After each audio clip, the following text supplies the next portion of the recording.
About 4 people were killed earlier today on the N12 road between Witbank and Ochis. Isube imiphefumulo emine ingozi ehle kuwo lawo N12 phakathi kwaseMalahleni nase-Ochis eMpumalanga namhlanje.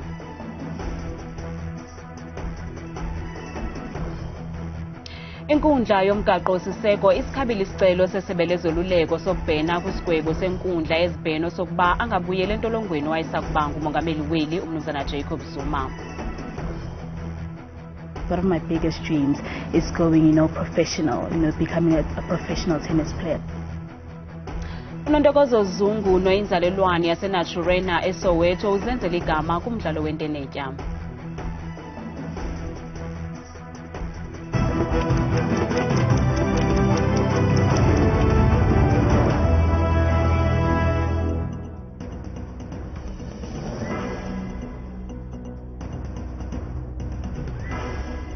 Sinamkele kwakhona kwindaba zethu ngokuhlwanje njengesiqhelwa Ndambi Ndodwa Ndamba noPhumza Sikhumba noyitoliki yolwimi lwezandla Botani Mzonsundu.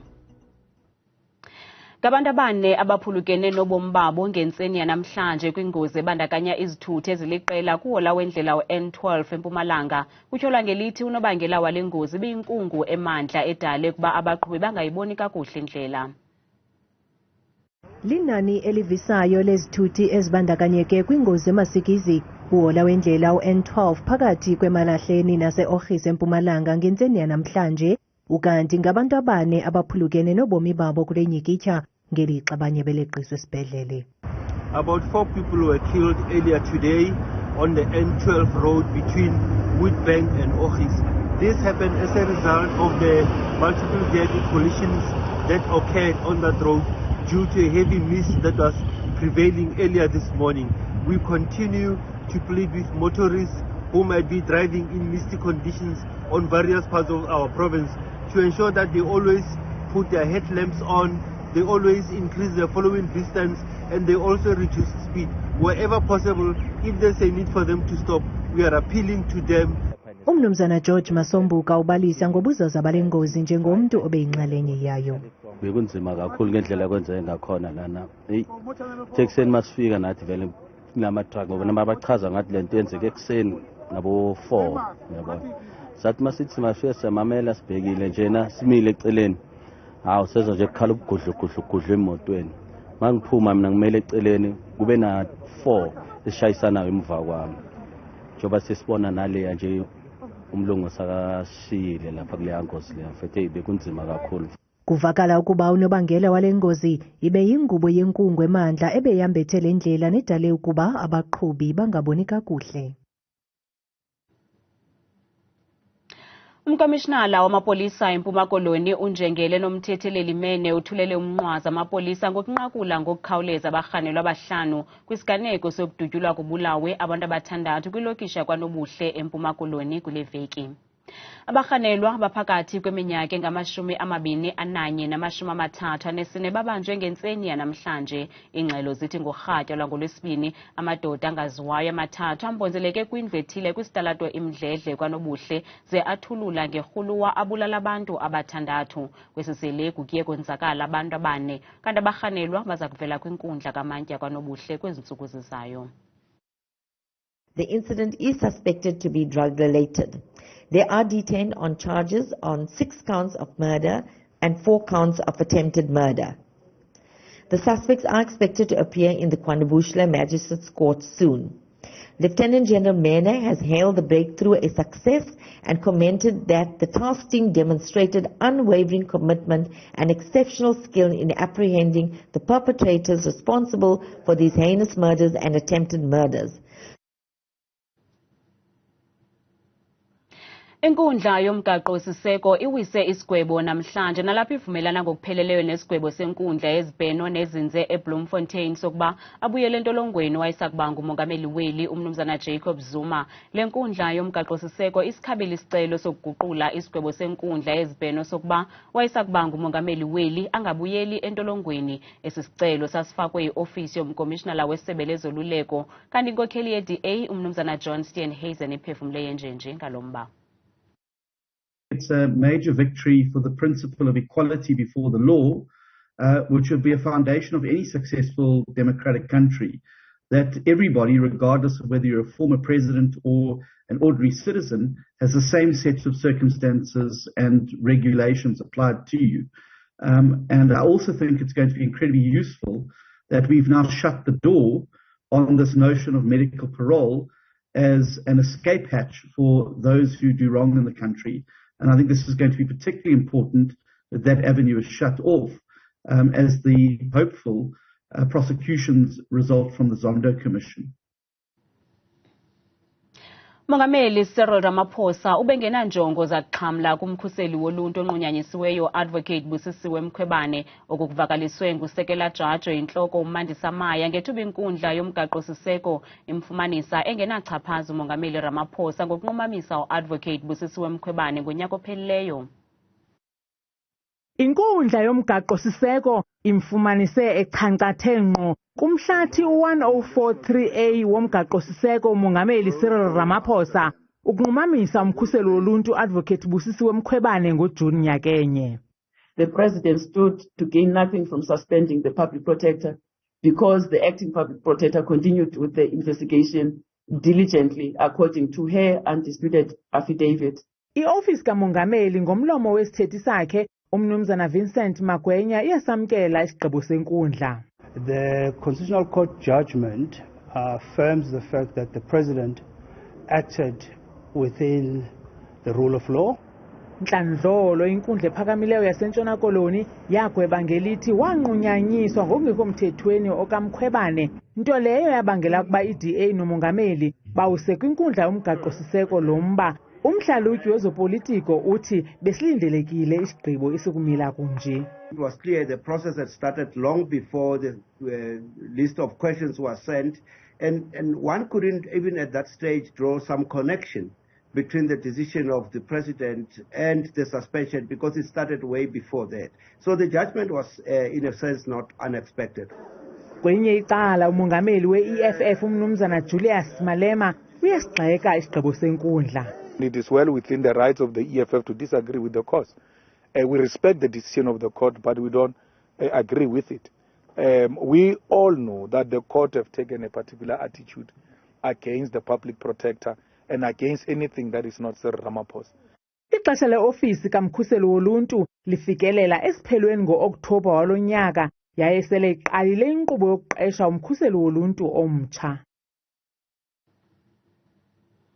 Kanti abantu baphefumle kumakhasi ethu onxibelelwano.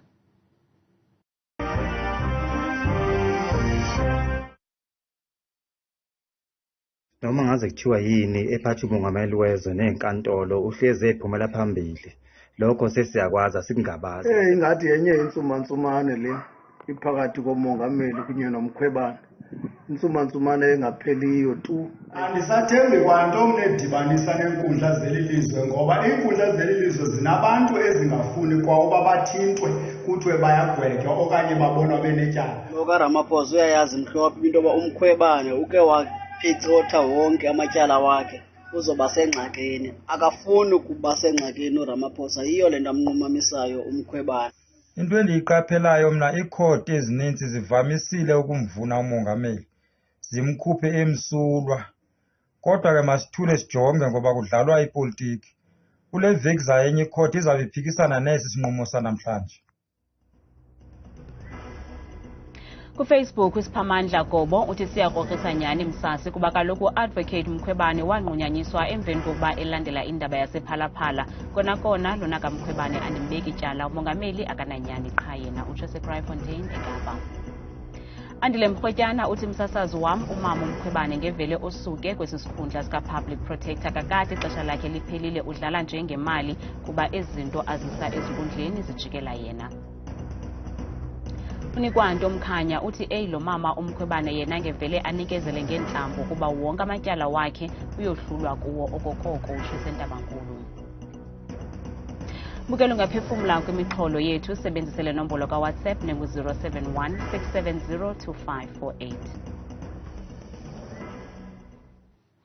Bangaphaya kwekhulu namashumi asixhenxe onogada benkampani iMafoko Security ababeke phansi izixhobo ngenxa yokungahlawulwa ngoJuni. Phakathi kwezikhalazo zabo, abasebenzi batyhola le nkampani ngokungayigqithiseli kwingxowa-mali karhulumente nguvimba womhlala-phantsi wabo.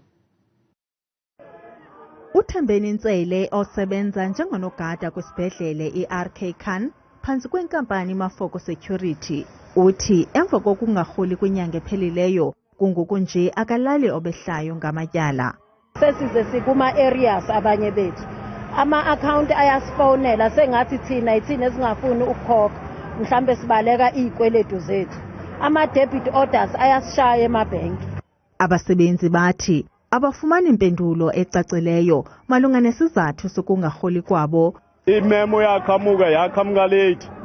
Base bekubeka ngokusobala ukuthi bazosinikeza ama-payment ngomhla ka-3 owakumsombuluko. Sabekezela washalo umhla ka-3 kwakhomba ukuthi imali abasebenzi ayingeni imiholo yabo. Abasebenzi bakwathi liqela imiba abangaxolanga ngayo kulawulo lwale nkampani.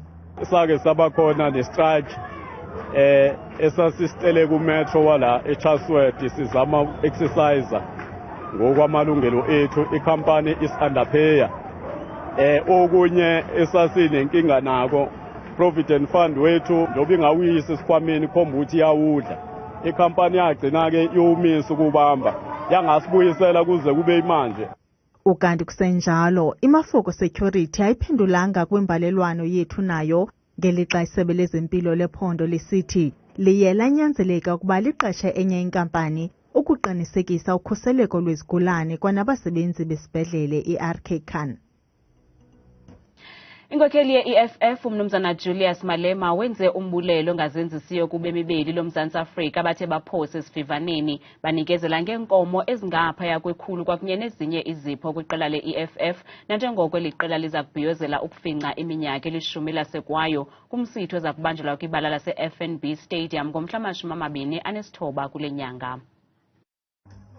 Kushiyeka iintsuku ezili-16 phambi kwesihika-hika somnyhadala we-I-EFF wokubhiyozela iminyaka elishumi lasekwayo eliqela noza kubanjelwa kwibala lase-FNB eRhawutini. Namhlanje inkokheli yeliqela umnumzana Julius Malema uwise inkomo watsho esithi zingaphaya kwekhulu iinkomo ezisisipho abazinikwe ngabemibeli ukulungiselela le mibhiyozo.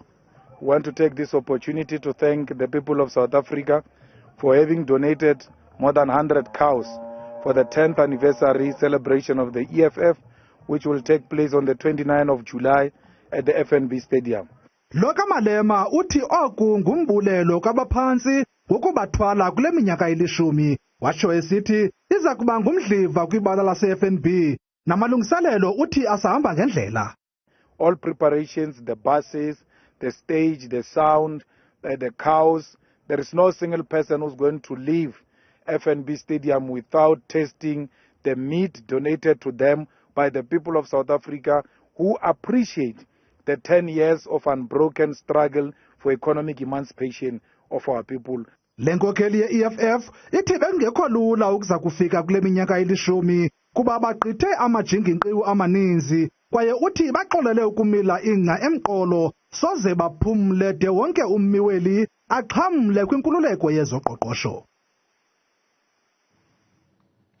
Okwangoku babalelwa kwi-17 abakhwetha abaswelekileyo eMpumalanga okoko liqalile ixesha lolwaluko. Abasindileyo bashiyeka bephulukene nobudoda okubangelwa impatho gadalala esuthwini. Ikhona inkqubo eyamiselwa lisebe lezempilo kweli phondo ukuqobisana nokubuyisa isidima sabantwana bathi baphulukane nobudoda. Igqiza leendaba zethu lilandele omnye wamaxhoba empatho gadalala esuthwini esimpha igama lokuba ngulutho nosalinde ukwenziwa utyando afakele ubudoda obutsha. Rhoqo ngexesha lolwaluko bakhona abantwana abaphulukana nobudoda babo kwiilali ezithile apha eMpumalanga ngenxa yempatho gadalala emabhomeni ze babalekele kwamanye amaphondo. Sidibana nomnye wabo bantwana asichubele ukuba yena waphulukana njani nobudoda bakhe. Sasishiywe nomfana oyinxilile, so ndafostele kukho yena then ndaphuma nagoduka. So the following day bamba bayongithatha ekhaya then ndaphinda buyela ke ngoku. bathi babenjeka ngokubam eva omnye sithi hayi ngathi ngifamnyama ubudodo. So emveni koko ndaye ndawokothuka esibhedlele. I think esibhedlele ndothuka after 2 or 3 days. Bethu ugqirha mandisela amanzi kakhulu, so ngokuyini mandisela amanzi kwatabayo iyasukela. Isibhedlele esekapa samthembisa ulutho ogama ingelilo elakhe ngelungu langasese xa kunobakho umsamaria olungileyo onokunikela ngalo. Ndafaka waiting list ke ndalinda ezibana ngoku bendisalinde nakhona. Okwangoku phila ngombhobho ofakelwayo owenza ukuba akwazi ukuchitha umchamo.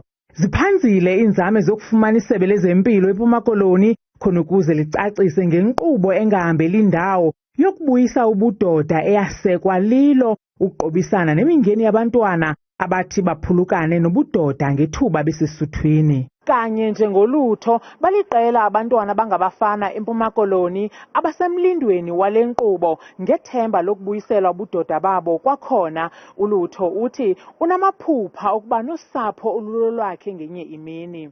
Kwindaba zethu kuChannel 163 ngokuphathelwa Newsroom Africa, ndinguntsiki Noyiya kwiphondo iGauteng.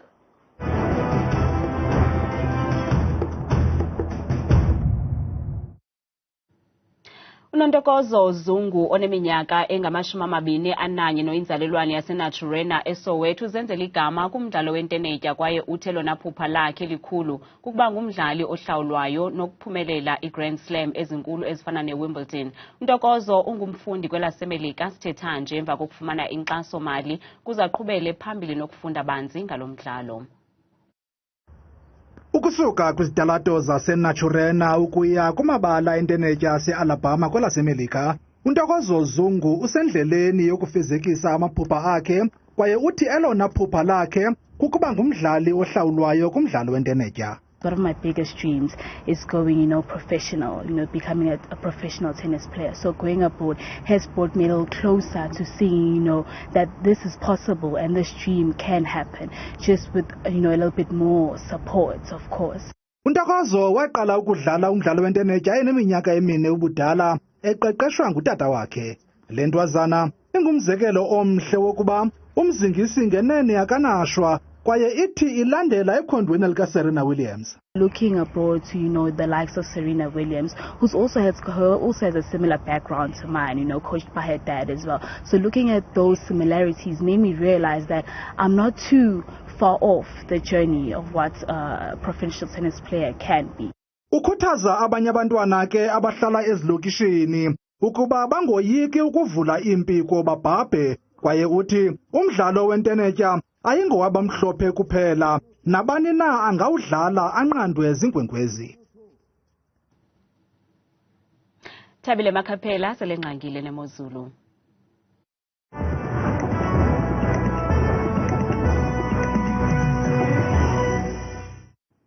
Kakhulu ke uqwathikazi apho kwidesika yakho yasezindabeni. Mna mandibulise kwemzontundo apha ekhaya ndikwamkele kaloku kweyam ke idesika yemozulu. Mna hayi igama lam ndinguThabile Mamvela asiqudeni ndingowakwaMakhaphela. Bethuna masijongeni nantsi imozulu. Sifuna ujonga kwelapho lokuqala ke phaya eMpuma Koloni eMonti eMndantsane ngo-22 degrees okuxonye kamandi nje yonke laa ntsasa yangomso naphaya koGqeberha kusafana ngaye la 22 degrees akakabe kwahlaba. Aba nambukele ekhaya sonke phaya eFree State kwakhona koBloemfontein lishumi likhatshwa sisithandathu liconye kamandi kusisa nje kuseni bevuka ngomso kanti kuyafana ke kwakhona naphaya koSasolburg ngo-16 degrees naye esazolile. Yona ke yenjenje imeko phaya eGauteng eJohannesburg lishumi lesithathu elinciphileyo kakhulu ibubanda kakhulu phaya ekuseni ngomso kanti kube bufana kwakhona phaya koVereeniging nesiphaluka ngeshumi nje linesithandathu. Mzontsundu apho ekhaya naso kimeko phaya kwaZulu Natal eThekwini ngamashumi nje kuphela imabini eliconye kamandi izulu kwasekuseni ngomso kanti ngorhatya le meko itshintsha phaya eMgungundlovu amafu nje angephi ngo-21 degrees. Ukanti yenjenje imeko phaya eLimpopo koPhalaborwa ngamashumi nje mabini ephole kamandi ecwengile kwasekuseni ngomso xa siqhuba imini phaya kwakhona futhi kwakweliphondo laseLimpopo ePolokwane ku-16 degrees naye usemhle kakhulu. Yenjenje ke mbukele imeko phaya eMpumalanga eMbombela lishumi likhatshwa sisixhoba elicwenge kwakhona kwasekuseni kuvukwa phaya ngomso kanti loo meko iyafana naphaya koSekhunda neziphaluka ku-15 degrees. majoyi ngembukelo wam apho ekhaya phaya eNorthwest benza njani bona phaa koMahikeng nengineze kufuphi phaya ngo-16 degrees osemhle kuvukwa khona phaya esengomso kube bufana xa sijonga phaa kwakhona koRustenburg lishumi likhatshwa sisixhenxe. Kanti yona imeko yaphaya ke ko-Northern Cape eKimberley ngu-17 degrees nayo usemhle kakhulu kwasesixhenxe ngomso kuvukwa kwakhona kanti hamba nam sijonga kwakhona phaya eNorthern Cape ko-Appington ku-20 degrees ngamafu nje angephi phaya ekuseni. Benje bona phaya entolongweni eKapa lodumo ngo-20 degrees osikele kakhulu phaa kwisisekuseni ngomso kanti siyayivala kwakhona ke mbukele siqukumbele imozulu phaya eGeorge ku-20 degrees ngamafu nje angephi xa kuvukwa. Kukangoko bethina kweyam kidesika yemozulu mna ndikuthanda kangaka xesha lemyoli.